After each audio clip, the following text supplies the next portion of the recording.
ॐ सदाशिवसमारम्भां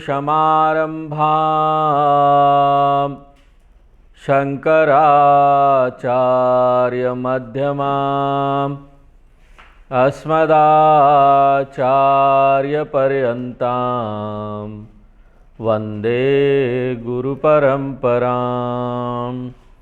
ओम। तो अर्जुन ने भगवान से प्रार्थना की कि भगवान मुझे अपनी विभूति के बारे में बताइए, ताकि मैं किसी एक विभूति को आलंबन या सहारा के रूप में या प्रतीक के रूप में लेकर उसके ऊपर ध्यान कर सकूं।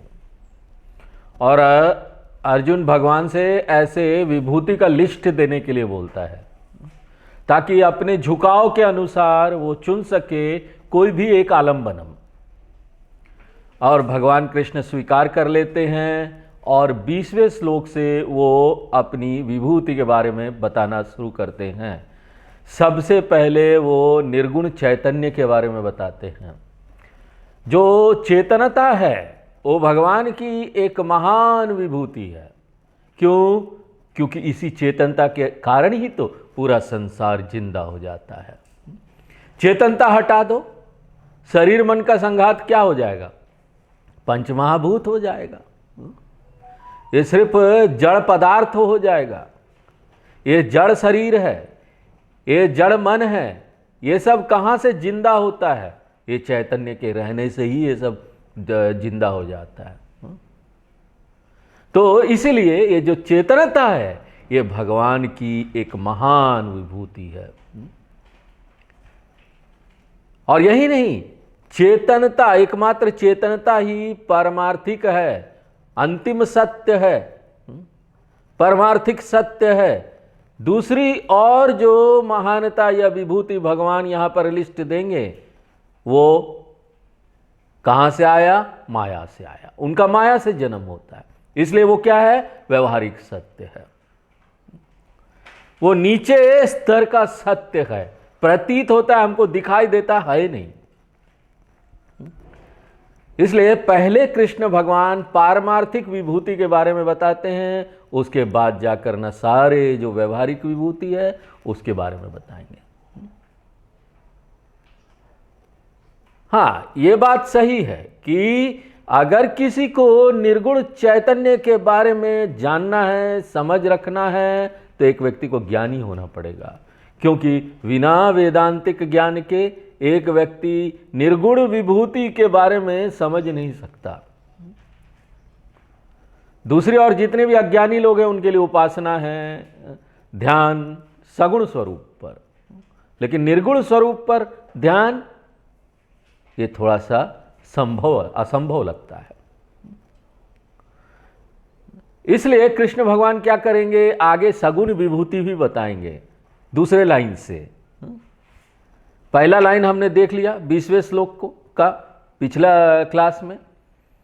अब जो है वो दूसरा लाइन कृष्ण भगवान क्या बोल रहे हैं? अहम आदिश्च मध्यम च भूतानाम अंत एव च। मैं यहां पर आदि हूं, मध्य हूं और अंत हूं। आदि का क्या अर्थ हुआ? शुरुआत, सृजन हुआ, सृष्टि कारण हूं मैं। मध्य हूं यानी मैं ना स्थिति कारण हूं, यहां सब चीज का रख रखाव मेरे कारण ही होता है। और मैं अंत हूं सबका, यानी प्रलय हो जाता है, सब चीज कहां जाता है? लय कारण में मिल जाता है। तो मैं लय भी हूं।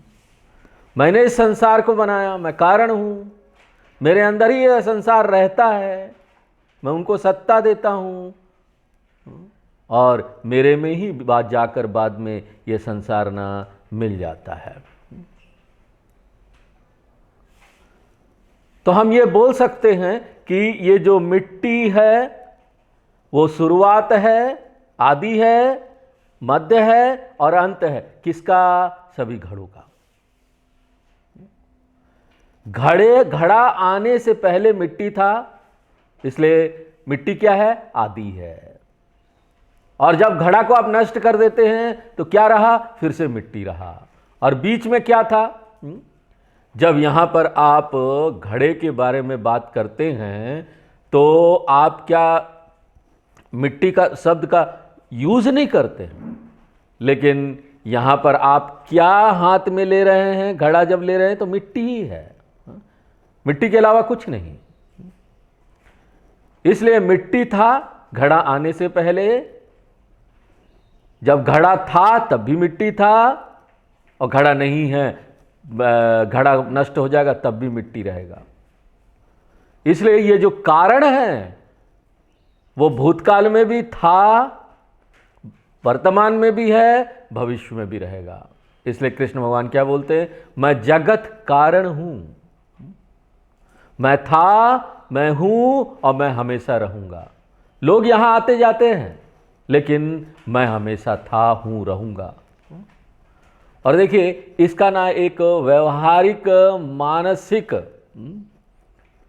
महत्व भी है, क्योंकि भगवान ही परमानेंट है, स्थायी कौन रहने वाला है? भगवान। तो आपको अगर सुरक्षा चाहिए ना, तो आपको किसको पकड़ना पड़ेगा? एकमात्र भगवान को। किसी और चीज को आप पकड़ेंगे ना भगवान के अलावा, तो ना वो कभी ना कभी चला जाएगा, और हमारे मन में जो सुरक्षा की भावना आई है वो भी चला जाएगा। तो किसी भी बने हुए चीज का जो किसी समय में बना है, उस पर हम निर्भर रहेंगे तो वो हमको सुरक्षा नहीं देगा। इसलिए देखिए एक मूलभूत जो भावना होती है एक धार्मिक व्यक्ति की, वो ये होती है कि देखो एकमात्र यहां भगवान है, मैं भगवान के ऊपर निर्भर हूं। मैं यहां पर सभी लोगों को प्रेम करने के लिए तैयार हूं, सबको अपना मान लेता हूं, प्रेम देता हूं, मैं उनके साथ चीजें भी बांटने के लिए तैयार हूं। लेकिन कोई अगर पूछेगा कि आपका सुरक्षा का स्रोत क्या है, आपको कहां माने डर भय गायब हो जाता है कहां जाने से, तो एक भक्त जो है ना वो किसी और का नाम नहीं लेगा। वो ये नहीं बोलेगा कि ना मेरा बेटा है इसलिए मुझे सिक्योरिटी लगता है, सुरक्षा रहता है, कभी कुछ होगा तो मेरा ध्यान देगा। नहीं, मेरी पत्नी है इसलिए मुझे अच्छा लगता है, मेरा पति है इसलिए अच्छा लगता है, मेरे माँ बाप है इसलिए अच्छे लगते हैं, ये एनएसजी कमांडो है, ब्लैक कैट है, आर्मी है, ये सब हमको सुरक्षा देती है। ये सब कोई भी सुरक्षा नहीं दे सकती। एकमात्र एक ही सुरक्षा है जो स्थायी है, और वो स्थायी कौन है? एकमात्र भगवान। ये फंडामेंटल ट्रेनिंग की जरूरत है हमको, हमारे मन को हमको ये ट्रेनिंग देनी पड़ेगी, प्रशिक्षण देना पड़ेगा कि आप अगर किसी और चीज को पकड़ेंगे तो हमेशा हमको भय लगा रहेगा, पता नहीं मेरा बेटा मेरा ध्यान रखेगा कि नहीं भविष्य में। बेटा तो बहुत अच्छा है, लेकिन जो बहू आई है पता नहीं वो बदल जाए, कभी क्या हो जाए, मेरे बेटे का मन प्रदूषित कर दे। ज़्यादातर लोगों की सोच ये है। इसलिए यहां पर हमको किसी को नहीं पकड़ना है कारण के अलावा। और वो कारण क्या है? वो कारण ही सबका आधार है, एकमात्र भगवान, मनुष्यों का भी। इसलिए अहम आदि सृष्टि कारणम, मध्यम स्थिति कारणम, अंत लय कारणम। किसका? भूतानाम। जितने भी यहां पर भूत हैं, यानी जितने भी यहां पर चीजें हैं, प्राणी हैं, उनका सबका स्थायी स्रोत तत्व क्या है? मैं हूं। आगे अब 21 नंबर श्लोक पढ़ते हैं। आदित्यानामहं विष्णुः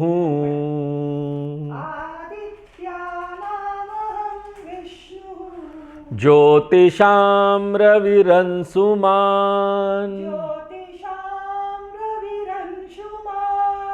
मरीचिर्मरुतामस्मि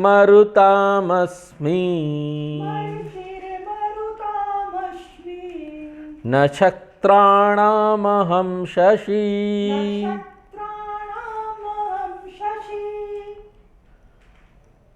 अब कृष्ण भगवान यहाँ पर बहुत सारी चीज़ों का और प्राणियों का जो इस सृष्टि में है, जिसको हम जानते हैं बहुत प्रसिद्ध है, इन महान चीज़ों का वर्णन करेंगे।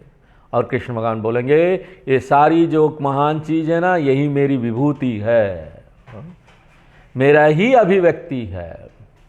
और पहला चीज़ जो कृष्ण भगवान यहाँ लिस्ट में दे रहे हैं वो क्या है? आदित्यानामहं विष्णु। और जब यहाँ पर भगवान लिस्ट देंगे ना, उसमें कुछ लौकिक विभूति है, वैसी महानता जो इस संसार में है आपको दिखाई देगा, इहलोक विभूति। लेकिन यहाँ पर कुछ और नाम भी भगवान देंगे जो ना पुराणों पर आधारित है, शास्त्रों पर आधारित है। शास्त्र यहाँ पर बहुत सारे देवताओं के बारे में बताते हैं जो स्वर्ग के देवता है, और उन देवता में सबसे ज़्यादा जो प्रसिद्ध देवता है वो आदित्य है, द्वादश आदित्य। और ये जो 12 आदित्य है, ये जो स्वर्ग के देवता है, वो 12 चेहरा है, 12 चेहरा सूर्य भगवान का। 12 महीने में आप ध्यान दीजिए, 12 महीने में सूर्य भगवान का रंग बदलता रहता है, उनके चेहरे का रंग। ये सूर्य एक ही है, लेकिन हर एक महीने में आप देखिए आपका अनुभव भी अलग अलग होगा। जनवरी में देखेंगे सूर्य भगवान का ताप बड़ा कम होता है, ठंडा ठंडा लगेगा। लेकिन वही लखनऊ का मई जून का गर्मी बर्दाश्त नहीं होगा। तो सूर्य भगवान बदल गए, उनका चेहरा बदल गया। 12 महीने अलग अलग चेहरा हो जाता है, अलग अलग अनुभव हो जाता है। इसलिए ये जो द्वादश आदित्य है वो देवताओं का प्रतीक है। तो ये जो है बहुत महत्वपूर्ण देवता है। यह शास्त्रों में 33 देवता के बारे में बताते हैं। 12 आदित्य, 11 रुद्र और 8 वशवः, ये सब मिला के कितने हो गए? 33। ज़्यादातर कर्मकांड में विशेष रूप से जब श्राद्ध वगैरह हम लोग करते हैं तो ये सब आएगा, वशु रुद्र आदित्य, रूपम पितृ वशु रुद्र आदित्य, बार बार दोहराएंगे।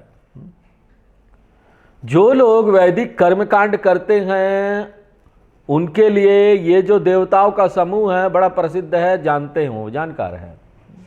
आप इनको जोड़ेंगे तो ये कितना हो जाएगा? 12 आदित्य, 12 + 8 अष्टवस्वः, कितना हो गया? 20 हो गया। फिर 11 रुद्र, 11 जोड़िए तो कितना हो गया? 31 हो गया। 31 में और 2 कौन है? 33 होना चाहिए ना। एक है इंद्र देवता और दूसरा है प्रजापति। ये 33 देवता है। ये 33 देवता मुख्य देवता है, जो कि यज्ञ और हवन जब होता है तो उन कर्मकांड में आप जो भी अर्पण करते हैं उसको वो स्वीकार करते हैं। इसलिए उनको बोला जाता है हविर्भुक देवता। कर्मकांड में बड़े नामी देवता हैं लोग, जो वैदिक कर्मकांड करने वाले लोग हैं ना, वो जानते हैं, पुराणों में भी आता है। यहां तक कि उपनिषद में, बृहदारण्यक उपनिषद बोलते हैं कि ये जो एकमात्र ये जो 33 देवता है ना, वही गुणा होकर 33 करोड़ देवता हो जाते हैं, मल्टीप्लाई हो जाते हैं। और ये बहुत प्रसिद्ध है, इसलिए कृष्ण भगवान इसको पहले ले रहा है कि 12 आदित्य देवता में से मैं विष्णु हूं, मैं विष्णु देवता हूं। और इन देवता को आदित्य क्यों बोला जाता है? क्योंकि पुराणों के अनुसार ये अदिति के कोख से उन्होंने जन्म लिया था, उनकी माता का नाम अदिति था। तो अदिति के पुत्र जो हैं वो क्या हुआ? आदित्य।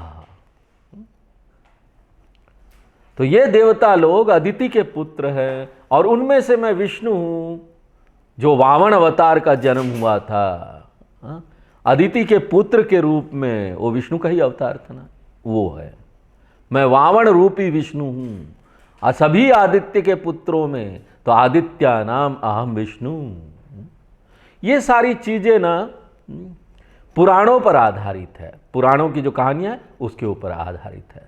उसके बाद भगवान बोल रहे हैं ज्योतिषाम रवि रंसुमान, जितने भी प्रकाश ग्रह है ना, जो प्रकाश देते हैं, ज्योति यानी प्रकाश फैलाते हैं आसमान में, उसमें तारे भी आ जाते हैं, ग्रह भी आ जाते हैं, सूर्य भी आ जाता है।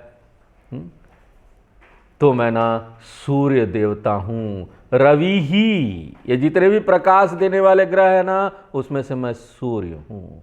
किस तरह का रवि? अंशुमान, जो बहुत ज़्यादा प्रकाश देता है, सुंदर प्रकाश देता है, आकर्षित करने वाला प्रकाश देता है।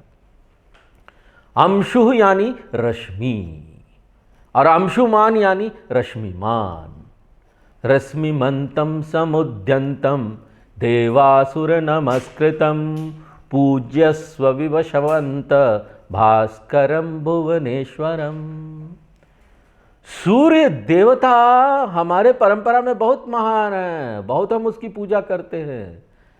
संध्या वंदन जो लोग करते हैं, जो वैदिक लोग हैं, 3 वक्त का संध्या वंदन करते हैं। उसमें क्या करते हैं? 3 बार सूर्य देवता का आह्वान करते हैं।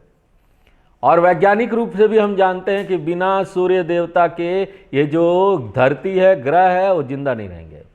हम जिंदा हैं सूर्य की महानता की वजह से। यहां पर आदित्य हृदय स्तोत्र है, एक विशेष पाठ जिसमें सूर्य भगवान की महानता का गुणगान किया गया है। यह बहुत विशेष पाठ है जिसकी क्षमता इतनी है कि वो आपको किसी भी तरह का आशीर्वाद दे सकता है। रामायण में आता है कि अगस्त्य ऋषि जी आते हैं और वो ये आदित्य हृदय स्तोत्र राम जी को सुनाते हैं, उनको बताते हैं आपको भौतिक सफलता चाहिए, आपको आध्यात्मिक विकास चाहिए, सफलता चाहिए, तो अब आप आदित्य हृदय स्तोत्र का पाठ कीजिए। आदित्य हृदय स्तोत्र जो है वो अद्भुत प्रार्थना है। जिसको इस संसार से बहुत कुछ चाहिए, उसके लिए भी उनको स्वास्थ्य चाहिए, पैसे चाहिए, सफलता चाहिए, एग्जाम में पास होना है। बच्चे इसका पाठ कर सकते हैं अगर एग्जाम में पास होना है उनको। और आध्यात्मिक जो विद्यार्थी लोग हैं उसके लिए भी ये जो पाठ है ना, ये वंडरफुल पाठ है, बहुत सुंदर है। तो सूर्य देवता की महानता हमारी परंपरा में गाई जाती है बहुत। और कृष्ण भगवान बोलते हैं कि देखो वो सूर्य मैं हूं, प्रत्यक्ष ईश्वर हूं मैं, सामने दिख रहा है। देखो सूर्य भगवान देख लिया, कृष्ण भगवान को देख लिया। इसलिए देखिए, जब हमारी परंपरा में जो उगता हुआ सूर्य है ना, उसको हम बोलते हैं ये प्रत्यक्ष ईश्वर है जो हमको आशीर्वाद देने आ रहा है। इसलिए जब सूर्य देवता आते हैं हमको आशीर्वाद देने के लिए, तो हमको तरोताजा होकर नहा कर सुबह जल्दी उठ जाना चाहिए, तैयार हो जाना चाहिए, उनका वेलकम करना चाहिए, स्वागत करना चाहिए, नमस्कार करना चाहिए। सूर्य के उगने से पहले हमको उठ जाना चाहिए, लेकिन दुर्भाग्यवश अब ये दर्शन खत्म हो गया है कि ना जल्दी सो जल्दी उठो। आजकल तो क्या है, early to bed early to rise नहीं है, आजकल देर से सोइए देर से उठिए। इसके कारण से लोगों का स्वास्थ्य खराब हो रहा है, लोगों का संपत्ति भी जा रहा है और लोग बुद्धिमान नहीं बुद्धुमान होते जा रहे हैं। इसलिए हमको सूर्य उगने से पहले उठ जाना चाहिए और हमको सूर्य देवता का वेलकम करना चाहिए, क्योंकि वो प्रत्यक्ष कृष्ण भगवान है, प्रत्यक्ष ईश्वर है। तो भगवान बोलते हैं मैं सूर्य भगवान हूं। उसके बाद बोलते हैं मरीचिर मरुतामश्मि। ये जो है ना, एक देवताओं का समूह है जिसको मरुत देवता बोलते हैं। स्वर्ग में अलग अलग तरह का कॉलोनी है, अलग अलग जितना किसने पुण्य किया है उसके हिसाब से उसको फैसिलिटी मिलेगी। अलग अलग समूह है, अलग अलग उनके रहने का जगह है, अलग अलग तरह का उसमें लाभ है। कहीं एयर कंडीशन है, कहीं नहीं है। कितना पुण्य किसने किया है उसको वो कॉलोनी में वो जगह मिलती है। एक कॉलोनी में 24 आवर वाटर होगा, किसी में 12 आवर होगा, किसी में एयर कंडीशन रूम होगा, किसी में कुछ फैसिलिटी होगा। कितना पुण्य किया है किसी ने, और पुण्य के कारण ये लोग देवता बन जाते हैं। यहां पर इस संसार में बहुत पुण्य करेंगे ना, देवता भी बन सकते हैं। तो ये एक देवताओं का समूह है, इसको बोलते हैं मरुत गण। 49 है, इनकी संख्या 49 है। सप्त 7 का समूह में ये रहते हैं। हर एक समूह में 7 सदस्य है और ये अधिष्ठान देवता है वायु तत्व के। यहां पर अलग अलग तरह के वायु देवता हैं जो कि वायु के ऊपर शासन करते हैं। तो यहां पर 49 मरुत देवता हैं, और उसमें से ना भगवान बोलते मैं मरीचि ही हूं। मरीचि देवता है। वो किस तरह के, देखिए यहां पर हमारी परंपरा में देखिए कितनी बारीकी से ये प्रकृति को कितनी बारीकी से देखा गया है। 12 महीने के सूर्य को अध्ययन किया उन्होंने, अलग अलग कलर हो जाता है वो। हाँ? और दूसरा यहां जो हवा चलता है, जो मरुत है, उसको भी अध्ययन किया गया, और उन्होंने देखा कि यहां पर 49 तरह के हवा चलते हैं। तो भगवान बोलते उन तरह तरह का जो हवा चलता है ना, उसमें से मैं मरीच हूं। मरीच कौन है? बड़ा सॉफ्ट सा, टेंडर, कोमल सा, जब सुंदर हवा चले ना आपके शरीर को अच्छा लगे। हाँ? आंधी तूफान नहीं, तो ठंडा ठंडा जो कोमल सा हवा है ना, आप पहाड़ों पर जाइए गर्मी के मौसम में, वहां आपको ऐसा फील होगा, अच्छा लगेगा बड़ा। हाँ? तो उस तरह का जो हवा है ना, वो मरीचि है। मरीचि देवता, उसके ऊपर अधिष्ठान देवता शासन करते हैं उस तरह के हवा के ऊपर। और भगवान बोलते हैं वो जो है ना, वो मेरी विभूति है, मैं ही हूँ वो। तो आप कभी घूमने के लिए जाए ना हिल स्टेशन में, आपको अच्छा हवा मजा, उसी समय लगे कृष्ण भगवान आ गए, मरीचि आ गए। हाँ? ये मरुत गणा है। और उसके बाद भगवान बोलते नक्षत्राणाम अहम शशि। यहां पर जितने भी रात के प्रकाश ग्रह है, नक्षत्रा नाम, रात के, उसमें से मैं ना शशि हूं, यानी चंद्रमा हूं। तो रात के ये प्रकाश ग्रह कौन कौन से हैं? यहां पर तारे हैं, दूसरे ग्रह है, चंद्रमा है। उनमें से जो सबसे अट्रैक्टिव, सबसे प्रकाश देने वाला कौन है रात को? चंद्रमा। इसलिए मैं क्या हूं? चंद्रमा हूं। इसलिए हम चंद्र देवता का पूजा भी करते हैं। यहां पर एक पूर्णिमा आता है, रात को चंद्र देवता नैवेद्य रखते हैं, मतलब खीर रखते हैं, रात को खीर रख दीजिए, चंद्र देवता का उसमें आशीर्वाद आ जाएगा, तो वो खीर का ना क्वालिटी बढ़ जाता है। कई तरह के स्वास्थ्य वाली चीजें उसमें आ जाती है, आपको स्वस्थ देगा। ऐसे हम चंद्र देवता को याद नहीं रखते, लेकिन वो खीर खाने के लिए याद रखते हैं। ये बहुत बहुत अच्छा है। तो नक्षत्राणाम मध्ये अहम शशि, मैं वो चंद्रमा हूं।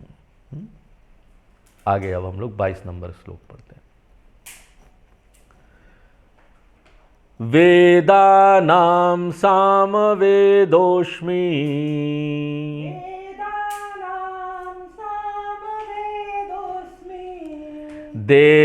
देवानामस्मि वासवः,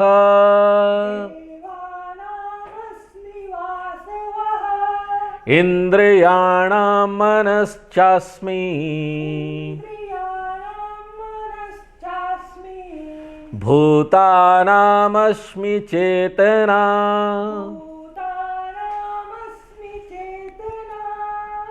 वेदानां सामवेदस्मि। देखिए वेद कितने पवित्र ग्रंथ है। क्यों? क्योंकि ना वो सीधे भगवान से आ रहे हैं, इसलिए ये सारे जो वेद है ना वो महान है। लेकिन उन वेदों में से भी ना जो सबसे महान है, कम से कम भगवान कृष्ण के अनुसार, वो साम वेद है। साम वेद बहुत महान है, विभूति है। तो साम वेदी लोग जो है ना, जो साम वेद को मानते हैं, वो इस श्लोक को याद रखेंगे। पूरा गीता याद रखे ना रखे, वो बड़ा बहस करेंगे ना, तो इस श्लोक को याद रखेंगे। देखो भगवान ने क्या बोला है, देखा हम लोग सामवेदी है ना, भगवान ने बोला ना वेदों में मैं सामवेदी हूं। बड़े गर्व से अपने आप को इस बात को बताएंगे, बोलेंगे कृष्ण भगवान हमारे वेद को सपोर्ट करते हैं। तो कृष्ण भगवान ने ये साम वेद ही क्यों चुना? क्योंकि साम वेद ही एकमात्र वेद है जो कि ना संगीत रूप में है। बाकी और वेद भी पाठ कर सकते हैं, लेकिन उनमें सिर्फ 3 स्वर है, लेकिन साम वेद में सभी स्वर है। वो म्यूजिकल संगीत रूप में है, वो बहुत आकर्षित करने वाला है।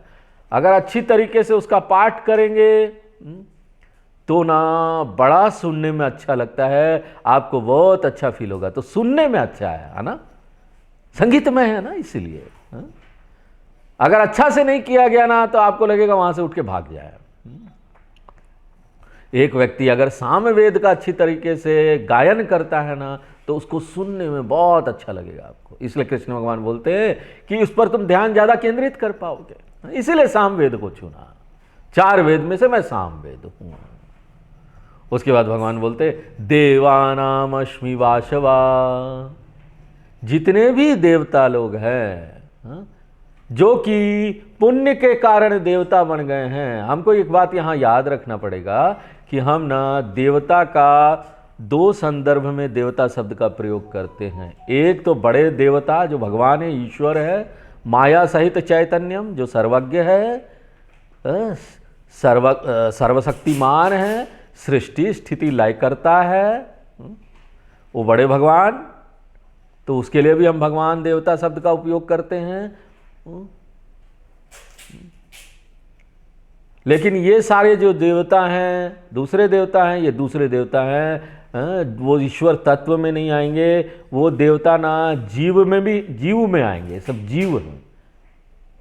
वो जीव के रूप में जन्म उनका हुआ था, लेकिन अब स्वर्ग में आके देवता बन गए हैं। क्यों? पुण्य के कारण उनको उच्च शक्तियां प्राप्त हो गई है।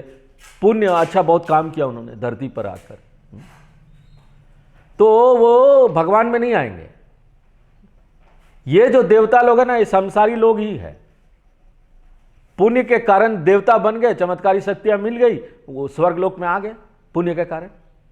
उनके पास कुछ अति इंद्रिय शक्तियां, सुपर नेचुरल पावर है, और उनको को मनोरंजन भोग सब उपलब्ध है। लेकिन आपको याद रखना चाहिए, एक बार ये पुण्य खत्म हो जाएंगे ना तो ये जो सारे देवता है ना, जिनका जन्म मनुष्य के रूप में या जानवर के रूप में हुआ था, फिर से वो मनुष्य जानवर हो जाएंगे। तो यहां पर क्या है, ये सब जीव के अंदर आएंगे जिस देवता की बात हो रही है। लेकिन जो भगवान का हम बात करते हैं वो जीव में नहीं आएंगे, वो अज्ञानी नहीं है। वो ईश्वर पुण्य या पाप के कारण नहीं बने हैं, वो भगवान तो पुण्य पाप अतीत ईश्वर है। तो यहां पर देखिए श्लोक में ध्यान देना चाहिए, क्या लिखा जा रहा है, देवा नाम। देवा नाम, बहुत सारे देवता। यहां पर हम वो श्रेष्ठ जीव की बात कर रहे हैं जो देवता बन गए पुण्य के कारण इस श्लोक में। और उन देवताओं में से मैं कौन हूं, वशवाहा, यानी इंद्र देवता। मैं इंद्र देवता हूं। क्यों कृष्ण भगवान ये बोल रहे हैं कि मैं इंद्र हूं? क्योंकि इंद्र देवता जो है ना, वो सभी देवता को कंट्रोल करते हैं। और याद रखिए, इंद्र देवता भी जीव ही है, वो भगवान नहीं। वो उनको इंद्र भगवान का पोस्ट मिल गया है, पद मिल गया। क्यों? क्योंकि मनुष्य रूप में जन्म हुआ था, बहुत पुण्य कर्म किए तो वहां पर पहुंच गए। और कब तक वो इंद्र देवता बने रहेंगे, कब तक उनको पोस्ट मिला रहेगा, जब तक उनका पुण्य खत्म नहीं होता है। और अगर पुण्य खत्म हुआ तो उसके बाद इंद्र देवता को भी नीचे आके जन्म लेना पड़ता है। और अगर वो आत्मज्ञान प्राप्त कर लेंगे तो यहां से मुक्त हो जाएंगे, नहीं तो फिर से पुनरपि जननम पुनरपि मरणम करते रहेंगे। और कृष्ण भगवान बोलते हैं मैं वो इंद्र हूं जो सभी देवता को कंट्रोल करते हैं। उसके बाद भगवान बोलते इंद्रियाणाम अहम मनः अस्मि। इंद्रियाणाम अहम अस्मि मनः, जितनी भी यहां इंद्रियां हैं उनमें से मैं मन हूं। और कृष्ण भगवान क्यों बोलते हैं कि मैं मन हूं? क्योंकि देखिए, हर एक जो यहां पर इंद्रियां है ना, वो अपने क्षेत्र में ही काम कर सकती है। आंखें आपको यहां रूप रंग दिखा सकती है, आंखें कोई चीज सुना नहीं सकती। कान जो है वो आपको कोई चीज सुना सकती है, कोई चीज दिखा नहीं सकती। इस तरह से सभी इंद्रियां अपने क्षेत्र में काम करती है। लेकिन एक इंद्रिय है मन, जिसमें ये क्षमता है वो सभी क्षेत्र में काम कर ले, उसको शब्द स्पर्श रूप रस गंध सबका वो समन्वय कर लेती है। इसलिए मन जो है वो श्रेष्ठ है सभी इंद्रियों से। इसलिए कृष्ण भगवान बोलते हैं कि मैं वो मन हूं, जितनी भी यहाँ इंद्रियां हैं उसमें मैं मन हूं। इसलिए कभी आप अपने शरीर के अंगों में भगवान का आह्वान करना चाहें तो सबसे आदर्श अंग, सबसे आदर्श प्रतीक क्या है? मन है। और तैत्तिरीय उपनिषद में भी ये बताया गया है और दूसरे उपनिषद में भी कि मन के ऊपर ध्यान करो, बार बार उसमें दोहराया गया है। और ये बहुत आम है, उपनिषदों में आएगा, मन के ऊपर ध्यान करो। सा य एषो अंतर्हृदय आकाश तस्मिन् अयम पुरुषो मनोमयः, तैत्तिरीय उपनिषद का मंत्र है। बोलते हैं अपने मन को प्रतीक के रूप में देखो, मन को देखो कि कैसे उसमें भगवान अभिव्यक्त हो रहे, भगवान की अभिव्यक्ति के रूप में देखो, विभक्ति के रूप में देखो। जितना आप मन की क्षमता के ऊपर ध्यान करेंगे कि मन की कितनी क्षमता है, उतना ज़्यादा ना आपको भगवान की महानता का पता चलेगा। ये तो वंडरफुल है। इसलिए भगवान बोलते हैं कि मैं ना सबके अंदर उनका मन हूँ। उसके बाद भगवान बोलते हैं भूतानाम अस्मि चेतना, हर एक प्राणियों में मैं यहाँ पर लाइफ फॉर्म, जीवन तत्व के रूप में हूँ, उनको जिंदा कर देता हूँ। और ये सबसे रहस्यमय चीज है पूरी सृष्टि में। वैज्ञानिक लोग बहुत कोशिश कर रहे हैं ये जानने का कि एग्जैक्टली लाइफ है क्या, जीवन है क्या, और सही सचमुच में एग्जैक्टली ये डेथ है क्या, लेकिन अभी तक समझ नहीं पाए।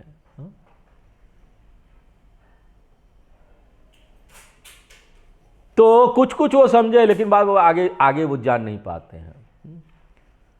तो हम जानते नहीं कि सच में जीवन है क्या, और ये भी नहीं जानते सच में मृत्यु है क्या। तो ये जो रहस्यमय जीवन है जिसके कारण सभी प्राणी यहां पर जिंदा हो जाते हैं, विशेष रूप से आप छोटे छोटे कीड़ों को भी देखेंगे ना, प्राणियां, हम बहुत अद्भुत लगता है देखते हैं। तो कभी कभी आप कोई किताब पढ़ेंगे ना, देखिए उसमें ना किताब में इधर उधर से उड़ के एक छोटा सा बिंदी आपको दिखाई देगा, वो क्या मालूम छोटा कीड़ा है। आप उस कीड़े के आगे उंगली रखिए, वो ना उंगली को देख के आपके भाग के इधर से उधर भाग जाएगा। वो छोटा सा काला सा डॉट, और उसके अंदर भी खाना पचाने की शक्ति है, वो सिस्टम बना हुआ है। उसके अंदर भी प्रजनन का व्यवस्था बना हुआ है, उसके अंदर भी वो सुरक्षा वाली व्यवस्था बनी हुई है। और सब कुछ किस में है? वो छोटा सा काला सा डॉट में है। हम अभी तक ऐसी कोई चीज नहीं बना पाए हैं, इस तरह का इतना छोटा डॉट जिसके अंदर ये सब चीज हो। हम देखिए आराम से ना किसी भी कीड़े को टट करके मार देते हैं, कहीं होता है, लेकिन हम बना नहीं सकते इस तरह का कोई कीड़ा। ये जो अद्भुत रहस्यमय जीवन है, ये भी भगवान की अभिव्यक्ति है। इसलिए ना हमारे लिए क्या है? अहिंसा परमो धर्म। हमारा उद्देश्य है कि हम किसी जीवन को यहां नष्ट नहीं करें। इसलिए हमारी परंपरा में हम बोलते हैं कि ना वेजिटेरियन बनो, मांस नहीं खाना, साग सब्जी खाइए। क्यों? क्योंकि आप जब वेजिटेरियन रहते हैं ना, तो उसमें आप कम से कम नुकसान पहुंचाते हैं जीवन को, जीवन तत्व को कम से कम नुकसान पहुंचाते हैं। पूरी तरह से तो आप हिंसा को नहीं छोड़ सकते, क्योंकि जब आप पेड़ तोड़ते हैं तो वो फल सब्जी तोड़ते तो भी प्राणी है ना, नुकसान तो कर रहे हैं लेकिन कम नुकसान कर रहे हैं। जब आप कोई भी साग सब्जी पेड़ से तोड़ते हैं तो नष्ट नहीं होता, मरता नहीं, पेड़ मरता नहीं। आपने सब्जी तो तोड़ ली, भिंडी उगी हुई है, भिंडी तोड़ ली, पेड़ को तो नहीं काटा ना, पेड़ फिर से फल देगा। तो उसमें कम से कम आप किसी को कष्ट पहुंचा रहे हैं, पेड़ को भी कम से कम कष्ट पहुंचा रहे हैं। और यहां पर हमारे परंपरा में कई सारे ऋषि हुए हैं, वो ये भी नहीं करना चाहते हैं। इसलिए वो क्या करते हैं, जब जंगल में रहते हैं ना, जो चीज पेड़ से गिर गया वही खाते, हाथ तक नहीं लगाते, पेड़ों को कुछ तोड़ते भी नहीं है। तो क्यों हम जीवन को इतना मूल्यवान समझते हैं? क्योंकि कृष्ण भगवान बोलते हैं मैं ही हूं वो, हर एक प्राणियों में वो जीवन मैं ही हूं। भूतानाम अहम चेतना अस्मि, चिदाभास अहम अस्मि। तो आज हम लोग यहीं पर विराम देते हैं, आगे फिर नेक्स्ट क्लास में देखेंगे। पूर्णमदः पूर्णमिदं पूर्णात् पूर्णमुदच्यते पूर्णस्य पूर्णमादाय पूर्णमेवावशिष्यते। ओम शांति शांति शांति।